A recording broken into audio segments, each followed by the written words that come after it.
Guys, we are lucky to have Precious Miura here, and she's been at the Diddy parties, and she's about to spill some secrets. Today, just to tell the truth, so hopefully we can get down to the bottom of this. I'm 100%, the charges against me are 100% false, and hopefully due to time, we'll start to see that. The story surrounding Diddy's communications has taken an unexpected and shocking turn.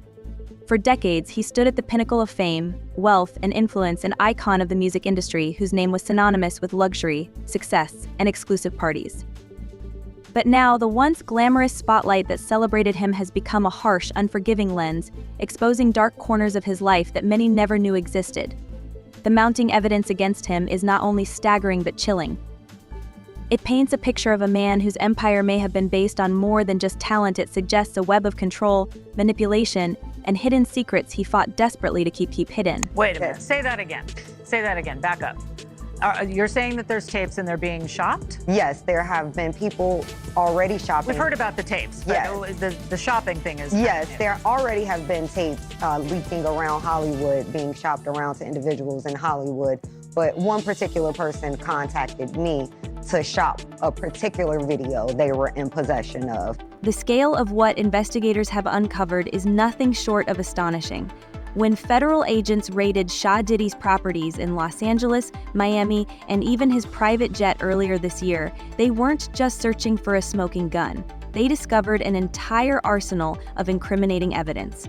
Among the items seized were illegal firearms, including 3 modified rifles with defaced serial numbers, and a cache of ammunition. To make matters worse, agents found a drum magazine capable of holding dozens of rounds. These weren't items casually hidden away in a dusty closet. They were allegedly part of a carefully curated collection, easily accessible, raising serious questions about what Diddy may have been preparing for. But the weapons were just the beginning. Investigators also uncovered a treasure trove of digital evidence. Devices retrieved from Diddy's properties allegedly contained hours of recordings and images tied directly to his notorious freak-off parties. These were not simply wild, over-the-top celebrity gatherings. According to court documents, these events were meticulously planned and orchestrated, down to the finest detail. Diddy reportedly had an entire team dedicated to ensuring that everything, from accommodations to the guest list, was precisely as he desired. Among the recordings found were shocking videos showing acts that many are now calling deeply disturbing. Did in fact occur, their argument is more than likely going to be that this activity was consensual, that this person was a willing participant, and not only that, but that these individuals assumed the risk of being present at those parties, of engaging and voluntarily engaging in this conduct and being in those spaces, consuming alcohol and things of that nature. But perhaps the most shocking aspect of this story is the revelation that, even behind bars, Diddy appears to have maintained an iron grip on his empire. Federal prosecutors allege that while incarcerated in the Brooklyn Detention Center, Diddy has been anything but idle. Astonishingly, he is accused of making dozens, if not hundreds, of calls to his associates, using not only his own phone line, but also those of other inmates to evade detection. This is where things take a darker turn. Transcripts of these calls reportedly show Diddy issuing directives to tie up loose ends. One particularly cryptic conversation had him instructing someone to get rid of all the leftover pizza boxes. If this sounds like a coded message for something far more sinister, you're not alone. Prosecutors certainly believe it is. Then there's the infamous to-do list. Among the items seized from Diddy's belongings was a handwritten list that's now making waves in the courtroom. The list contains instructions for a family member to dig up dirt on 2 of his accusers. Picture this, sitting in a jail cell, facing some of the most serious charges of his life, and instead of preparing a defense, Diddy is allegedly plotting how to discredit those who have accused him. This revelation has sparked intense speculation about just how far he is willing to go to protect himself. Prosecutors have labeled the list a smoking gun, evidence of his intent to obstruct justice and intimidate those who dare to speak out against him. Now, to the latest on the arrest of Sean Diddy Combs. This one has so many people talking. The disgraced music mogul facing federal racketeering, conspiracy, and sex trafficking charges. Both the prosecution and defense teams are set to discuss the next phase of action following the indictment as investigators work to determine potential co-conspirators. But how exactly did we get here? The sheer audacity of it all has left even seasoned legal experts stunned. It's not every day that someone facing charges of this magnitude actively works to manipulate the case while under strict supervision.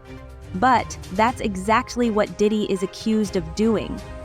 If these allegations are true, it's not just troubling, it's downright terrifying. It paints a picture of a man who believes he's untouchable, someone who thinks the rules don't apply to him. While the evidence against him is overwhelming, it's also beginning to unravel the carefully constructed public persona he's built over the years. For decades, Diddy was the life of the party, the mogul who transformed his rags-to-riches story into a billion-dollar empire. He was the man who brought the world chart-topping hits, glamorous fashion lines, and luxury brands, becoming a symbol of success. He represented the idea that with hard work and ambition, anyone could achieve their dreams. But now, that image is crumbling, and what's emerging in its place is far from inspiring. Did in fact occur, their argument is more than likely going to be that this activity was consensual, that this person was a willing participant, and not only that, but that these individuals assumed the risk of being present at those parties, of engaging and voluntarily engaging in the conduct and being in those spaces, consuming alcohol and things of that nature. Take, for example, the allegations surrounding Diddy's infamous parties. Once the stuff of celebrity legend, attended by the biggest names in Hollywood and music, they are now under intense scrutiny. Former attendees have come forward with disturbing accounts that paint a very different picture from the glamorous gatherings everyone once believed them to be. One former model, Precious Mir, has publicly shared her experiences, describing how young and vulnerable guests were treated like mere objects, there for the amusement of the powerful elite. According to Mir, these parties were carefully orchestrated environments designed to exploit those who didn't know better. As if that weren't shocking enough, she also revealed that hidden cameras were reportedly placed in some of the most private areas of Diddy's homes, including bedrooms. While Diddy's legal team has denied these allegations, they have only added another layer of intrigue to an already explosive case. What's even more unsettling is the alleged culture of control that surrounded Diddy's inner circle. Investigators claim his staff played a key role in maintaining the illusion of normalcy while enabling his alleged behavior. They were the ones who staged the rooms, arranged logistics, and ensured everything appeared perfect from the outside. But behind the scenes, the story was vastly different. Prosecutors allege that Diddy's staff not only knew about his actions, but actively participated in covering them up. This raises serious questions about how deep the complicity runs and whether others in his orbit might soon find themselves facing legal consequences.